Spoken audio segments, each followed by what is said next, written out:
cara berpolitik yang kita sebut dengan politik dinasti itu, yang berpusat pada sekelompok orang yang terkait dengan hubungan keluarga. Dinasti politik ini satu root dari perlawanan terhadap Orde Baru sebetulnya. Karena fakultas adat itu kan di Honoraria itu kan sebenarnya tentang bagaimana membuat manusia punya being. Being itu manusia itu memiliki yang disebut kesadaran kritis untuk membangun peradaban.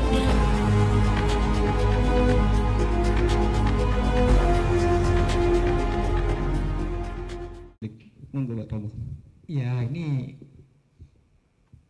kan rejim netizen ya, dan rejim netizen itu selalu dalam dunia komunikasi itu selalu paradok, karena dunia komunikasi itu kan selalu manipulasi kan, fakta, data, dan manipulasi citra.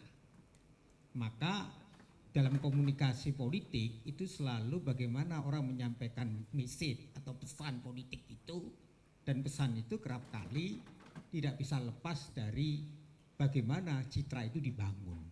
Lah, maka disinilah kita meminjam istilahnya Walter Benjamin. Walter Benjamin itu filsuf zamannya Frankfurt, dia seangkatan Arjuna, angkatan Habermas. Maka Benjamin itu menggunakan alat yang disebut sastra sebagai alat kekuatan penyadaran konsensia masyarakat untuk kritis. Karena dia melihat masyarakat yang cenderung tidak kritis itu permisif. Lah kita menghadapi era digital di mana persepsi dibangun. Kalau dalam teorinya Plato itu ya algoritma itu, yaitu orang yang masuk dalam sebuah gua dan dia ditahan di lorong yang sempit, dia menyangkut satu persepsi. Lah kita sebenarnya tanpa sadar dikirim satu persepsi. Satu persepsi apa? Bahwa kita hanya disuguhkan fakta bahwa Jokowi itu pemimpin yang hero, pemimpin yang berhasil, pemimpin tanpa cacat. Jadi kalau ada kesalahan, bukan kesalahan Pak Jokowi, tapi kesalahan para pembantunya. Lah persepsi ini kuat, dan persepsi ini yang menciptakan image gitu loh. Maka munculnya Jokowi efek. Tetapi dalam komunikasi itu selalu ada yang orang tidak perlu selalu dilupakan, karena ada sesuatu yang tersembunyi. Lah pesan yang tersembunyi itu kerap kali itu di bawah sadar masyarakat, dan masyarakat itu memiliki cara pikir, cara pandang yang lain. Maka masyarakat itu kerap kali akan berbeda cara pandang dengan opini yang dibuat oleh media.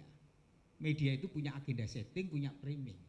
Agenda setting dan framing yang dikatakan Bung Rey itu tergantung dari kekuatan kapital. Karena media itu selalu berhubungan dengan kapital. Lah sekarang semua media itu dikuasai kapital. Lah kapital itu selalu memiliki usaha bermacam-macam. Maka media itu sekarang bukan lagi media seperti dulu. Mokhtar Lubis, kita punya dulu bagaimana wartawan investigasi. Sekarang hilang semua itu. Karena media itu menyangkut kecepatan. Dan kecepatan itu menyangkut akhirnya bagaimana pemodal itu membiayai sebuah reproduksi terhadap berita. Maka kalau kita meminjam beberapa teori-teori Pandik, itu kerap kali kan media itu hanya melihat teks dan koneksi sosialnya, tidak melihat konteksnya. Lah bahaya media yang hanya melihat teks dan koneksi sosial, tidak melihat konteksnya, kerap kali ya liputannya itu tidak dalam, tetapi liputan tergantung dari siapa yang memesannya. Lah inilah yang sebenarnya tragedi kita hadapi. Jadi ini hampir semua negara mengalami, Amerika juga mengalami. Sehingga Amerika misalnya kasus mengenai Marcus Junior. Bagaimana dia bisa menang? Pengalaman Filipina itu menjadi pelajaran baik bagi kita, dia menggunakan TikTok. TikTok menjadi sarana promosi untuk menyuci dosa masa lalunya. Jadi ini yang harus kita, apa yang bisa dilakukan? Maka Walter Benjamin menyarankan politik itu tidak dilihat dalam dimensi manusia, tapi dimensi ilahi. Maka harus ada extraordinary. Australia adalah situasi yang dimana kita mengambil sebuah situasi yang tidak menyenangkan, tapi situasi harus diambil. Lah apa yang kita ambil? Bagaimana kita menggunakan media sosial itu menjadi kekuatan yang saya sebut pemutus kata bukan pengiyak kata. Selama kita menggunakan media sosial sebagai pengiyak kata ya kita tinggal forward aja, tinggal share aja. Tapi kalau kita menggunakan pemutus kata, maka kata-katanya Bung Rey itu kan mantra. Lah ketika kata-kata mantra itu kita kapitalisasi menjadi sebuah kekuatan, menjadi magis. Lah masalah kita adalah kita tidak membangun daya magis itu dalam media sosial karena kita masih terpengaruh, terperangkap oleh jebakan. Jebakan apa yang dibangun konstruksi yaitu oleh sebuah alat yang disebut kapitalisme itu. Jadi kapitalisme itu memproduksi cara berpikir, bertindak benar kita, dan kapitalisme dan modal itu, kapitalisme itu akhirnya yang selama ini menjadi yang disebut politik itu populer kalau ratingnya tinggi. Itulah rejim rating. Lah apa yang terjadi?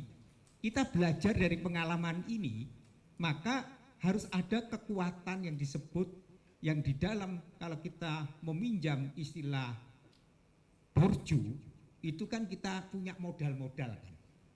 Lah bagaimana mahasiswa itu punya modal ekonomi, sosial, modal budaya dan simbolik ini. Lah media sosial itu modal simbolik.